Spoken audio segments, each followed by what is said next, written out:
Ay, magandang araw. Ito po ang Iparas kay Paras. Ako po si Eli Saludar. Kasama natin si Sek Jing Paras. Sek Jing, magandang araw sa iyo. Magandang araw, Paring Eli. Magandang araw muli sa ating mga kababayan, lalo na po yung naghihirap dahil sa kabulastugan itong bangag administration.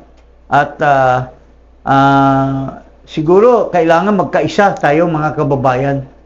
Yung mga naghihirap, yung mga naapektuhan nitong krisis na walang humpay hanggang ngayon, magkaisa po tayo at nakapokus tayo sa itong bangag administration at magkaisa po tayo para subaybayan natin ang nangyayari sa ating bansa sa sobra ng kahirapan ng ating mga kababayan. So, based on that remark, ito na yung katuturan ng kabulastugan ng administrasyon kasi nagdulot ng masamang-masama na pagtingin ng taong bayan dito sa bangag na Pangulo. Ngayon, sa bagong SWS survey, ito po ang nangyari. Basahin po natin. Negative 15%. O ito. Galing sa Social Weather Station. Bangag Marcos or Marcos. Net satisfaction rating at negative 15%. The lowest ever. Paring Eli. Ikaw magbasa niyan, Paring Eli. President Ferdinand Marcos Jr. net satisfaction rating has slumped to a poor negative 15 in the first quarter of 2026, his lowest record since the start of his administration in 2022 according to the latest Social Weather Stations or SWS poll. The survey conducted from March 24 to 31 showed that 33% of adult Filipinos were satisfied with Marcos' performance, a decline from 40% in November 2025. Meanwhile, 49% were dissatisfied, an increase from the 43% in November. Those who were undecided hardly moved to 18% from 17%. So, very clear po. And itong Social Weather Station, ito po yung pinaka-prestigious at pinaka-legitimate and the oldest survey kay mga has. At hindi po ito nonsense na survey. At hindi yun itong tulad ng Okta na gawa-gawa lang, yung HR na gawa-gawa lang. Ito po ay talagang has been relied upon for so many years, ranging from FBR, Fidel V. Ramos election, yung kay ERAP na bago pa lang nag-end yung Ramos administration, pinredict na ng SWS yung pag-zoom ng ratings ni ERAP was meant that ERAP would win in that election against any of the administration candidate, Jebenesia, Renato de Villa, and so on and so forth. So ito po ay nagpatunay na walang saysay na talaga nang magpatuloy pa si Marcos. So if you are noble enough at mahal mo pa rin ang taong bayan, maski papano, if I were you, Marcos, hindi ka na talagang tataas pa. Pababa ng pababa. Sinasabi na ng mga ekonomista. Ano na ngayon, pare? 62. 62 pesos to a dollar. Ang ating inflation ay tumaas na tumaas. Hindi mo na aagapan. Hindi pwedeng propaganda na lang at tulad nitong ginagawa nitong Lucaret. O anong sinasabi nitong Lucaret ng taga-salita diyan sa Malacanang na palaban against the Duterte? Ito, walang tumaas, bumaba, patuloy ang Pangulo sa pagtatrabaho at pagbibigay ng good governance. Sasabihin ko sa iyo, Lucareta, kung nakikinig ka, trumabaho man yan o hindi trumabaho, so kung trumabaho man yan, nagtatrabaho man yan, yung trabaho niya walang epekto sa publiko kasi puro kabulastugan yung pakitang trabaho. Pakita lamang, pare. Kasi kung maganda pa ang trabaho ng amo mo, hindi dapat ganyan ang magre-reflect. Dapat ang taong bayan matutuwa. At sasabihin nila, ay maganda ang gawa ni Marcos. Bakit negative? That means to say that puro pakitang tao lang yung sinasabi mong trabaho. Di ba? Paring Eli, can you comment on that? Pero gano'n naman, alam meron kang ginagawa. Alam mo yung survey na ito, dapat maging basihan, alam mo, ng isang pangulo. Bakit bumaba yung akin? Siguro may kapalpakan sa administrasyon o sino mga gabinete kasi pwede ito dapat magsilbing gabay. Pero yung hindi mo pansinin na bumaba o tumaas basta magtatrabaho, baka mali na yung trabaho tinatrabaho at hindi napapakinabangan ng taong bayan. Mali nga yung talunan sa eleksyon, rejected by the people. Noong panahon ni Duterte, maski itong tao na itong nilagay nila ngayon sa Department of Labor, maski nung panahon ni Noynoy Aquino, tumakbo ito bilang MMDA, tumakbong senador, gumawa ng kalaswaan, nagdala ng mga masamang babae doon sa rally, rejected by the people. In spite of his very bad image, itong Tolentino, ewan ko kung sino ang nagdala nito kay Duterte at binihisan, pinaganda ang image, ginawa siyang political advisor ni Duterte. Because of Duterte's good image, ito na lang yung measure. Kandidato ni Noynoy, bad shot. Taog. Kandidato ni Duterte, maski bad shot na pagkatao, na panalo. Ginawa ng senador. Ngayon, nawala si Duterte. Binihisa ng ibang bihis. Tumalon. From Duterte's camp, tumalon doon. Kasi nanigurado. Kabulastugan ang nangyari. Sinipa ng taong bayan. So, how can you, Mr. Marcos, how can you appoint a rejected person? Rejected by the people. Member siya ng majority candidates. Pero, he was kicked out by the people. Tapos ilalagay mo ngayon na Dolly Secretary.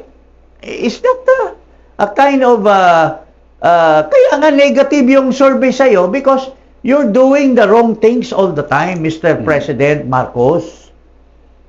Instead of appointing a man with a good image in the Department of Labor, puro pamulitika ang ginagawa mo.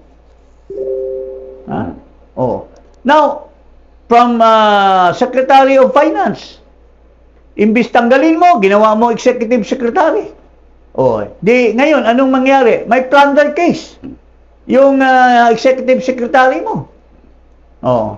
So, ito po yung pangyayari. Why you are getting negative 15%? Ito, pakita natin. Merong message si Attorney Ferdy Topacio. Okay. Dito sa pagkaka-point ni pakinggan natin. Tolentino. Okay. Panoorin natin. Ito, Congratulations to my kababayan, Francis Tolentino, for having been appointed as Acting Secretary of DOLE. Mapalad ka at lahat ng mga balimbing, unqualified at isinusuka ng tao bayan ang ina-appoint ni Marcos Jr. Attorney Ferdy Topacio. So, exactly what I was saying. Rejected, sinuka, malaswa, nagdala ng mga malaswang babae, pinasayaw doon sa rally. Kaya nga pati si Noynoy Aquino, sinipa siya sa line-up. ginawa ng pinaganda yung image niya. Pero dahil sigurista, tumalon doon sa kabila sa isang pagtatraidor sa nagbihi sa kanyang maganda para manalo. O, ngayon, inappoint na naman uli. Ha? When he was not doing well as MMDA, he was not doing well as a political advisor, what can we do? This government of Marcos is not really doing well for the people. It is a political machinery, is not doing well. Lahat ng mga pinapasok na mga cabinet secretary ay mga walang silbi. Ha? O. Anong pare? Anong masasabi mo? So, pero dito parang ano yan, parang bayad utang ba dahil sa mga tumakbo nakaraan natalo, so binibigyan ng pwesto. Parang ganyan lumilitaw. Tingnan mo naman, anong style nito? Kaya nga negative 15 dahil nagtatrabaho nga, pero palpak yung trabaho. Unang-una, mayroong isang secretary, rejected. Sinuka ng taong bayan dahil inimbestiga nga. On the forefront of the fight against her is kasama nila. Ngayon sa minoria, yung Tulpo, binira niya yung Secretary of Tourism. No. So, tinanggal kasi masama nga. Pero binigyan pa rin ng pwesto. Kung masama ka, bakit mo pa ilalagay? Di ba? Is this the proper way of doing things? If you reject someone, then if he's not effective somewhere, she will not be effective elsewhere, di ba? Oh. Sino pang mayroong ganyan? Na sinuka na, kinain naman sa ibang pwesto.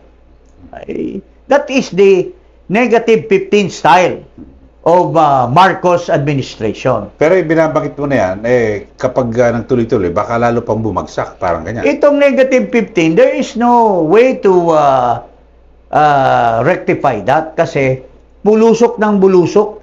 In fact, a lot of people are already saying that we are already a failed state. Wala na talaga po tayong mariretrieve na kabutihan dito sa administrasyon nitong bangag na Pangulo. Pero mga respect. 2 taon pa. 2 taon pa. Pero ano bang dapat siguro? Dapat siguro bago siya matapos mag-resign na. Mag-resign. Kung hindi mo na kaya, trabaho ka ng trabaho. Sabi nitong lukalit na taga-daldal mo dyan sa Malacanang, but these are all propaganda. Lahat na, bilhin nyo na lahat na mainstream media. Pagandahin nyo namang pagandahin yung image nyo. Pagandahin yung mga image ng mga alipores nyo. Tulad ng paninira nyo sa Senado doon sa Majority 13. Wala kang ibang maririnig. Tungkol kay Bato, tinitira nyo ng todo. Mayroong isa dyan na babae, alam ko, nagbayad ng 10 million yan dahil kaibigan ko yung patay na nga yung uncle niya na nag-utos na magbayad ng 10 million para i-ransom. Akala mo kung sino binalasa na ito ng mga abusayap, proud na proud pa rin na manglait sa isang abogado. Akala mo kung sino na magsalita against Bato de la Rosa. So, ganito ang mga klaseng, mga uri ng mga mainstream media dyan. Siguro, may-ari niyan, galit kay President Duterte. Dahil nung panahon ni Duterte, tinreten niya itong mga, itong mga cronies na ito, na kung hindi nyo, sabi ni Duterte, doon sa zona niya, kung hindi nyo gagawin yung tama, yung internet, yung serbisyo nyo, ipapasara ko kayo. I will, kaya galit yan. yung mga may-ari ng mga mainstream media yan, galit kay Duterte. Kaya whenever they have an opportunity, yung mga empleyado nila, yung mga announcer, yung mga broadcaster, may instruction yan na sirain si Duterte. Yun talaga ang katotohanan. Pero kanina binabanggit mo, dapat mag-resign. Pero may mga, kailan nabisto na magkaroon ng CONAS at yung term extension. Wala nga hiya, wala pare. na. Gusto na nga dapat mag-resign, sabi ng mga taong bayan. Gusto pang negative ka na nga. Hindi ka ba nahiya, Marcos? Negative ka na nga. Gusto mo pang utusan ito si Soto, si Budjide, at yung mga alipores nyo na magpa-extend pa to hang 2031? Aren't you ashamed na hindi mo nga kaya na magkaroon ng positive rating? Negative ka na nga, gusto mo pang hanggang 2031, wala pa nga, malayo ka pa nga sa 2028. Can you beat that? Do you still have the beat? Hawak mo ang bit. Hawak mo pa rin ba ang beat? Hindi mo na hawak.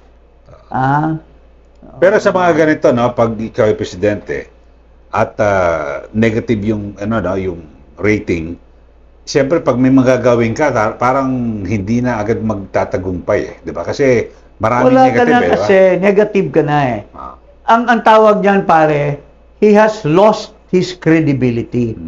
Kaya you cannot do anything anymore to please the people because immune na ang tao sa mga kabulastugan mo. Baka pwede pa naman bumawi kasi may 2 taon pa.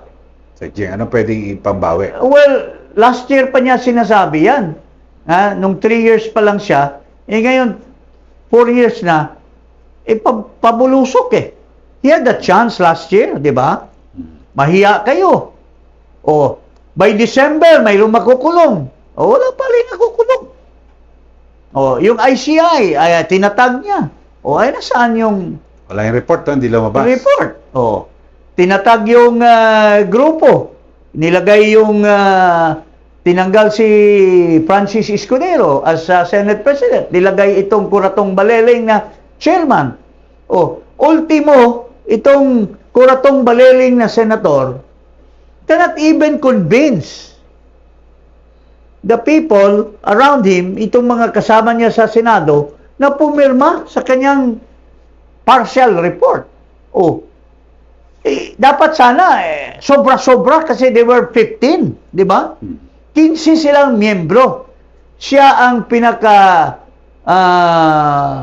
matatag doon sa 15 kasi siya ang chairman ng Committee on the Blue Ribbon. Pero, gumawa siya ng partial report. Nakakahiya dahil 7 lang ang pumirma. Siyam yung kailangan para magiging formal.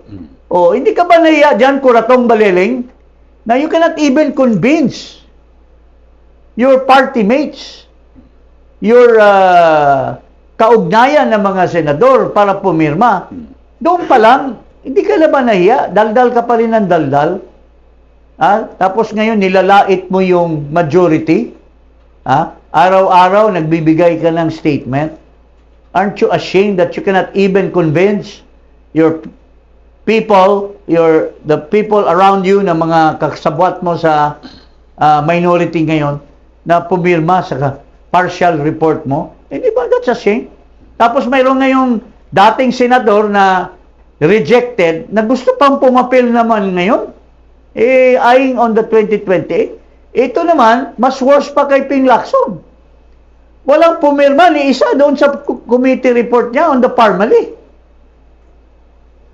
These shameless people are now positioning themselves for the 2028. Hindi na muna nila inisip that they were rejected by the people before. Yun lang po, mga kababayan. So, tandaan nyo, negative 15 now. I will predict by the middle Second quarter. The third quarter. Ano kayo, di ba? Middle quarter pa lang tayo, di ba? Second. Sa third quarter, baka negative 30 na yan. I'm sure. Negative 30 ka na, Marcos Jr. Okay, so sana makahanap ng paraan para mapabago yung imahe ng Pangulo. Okay, maraming salamat. Huwag pong kalimutan na mag-subscribe dito po sa Paras kay Paras at i-click ang notification bell. Maraming salamat po. Magandang araw. Magandang araw.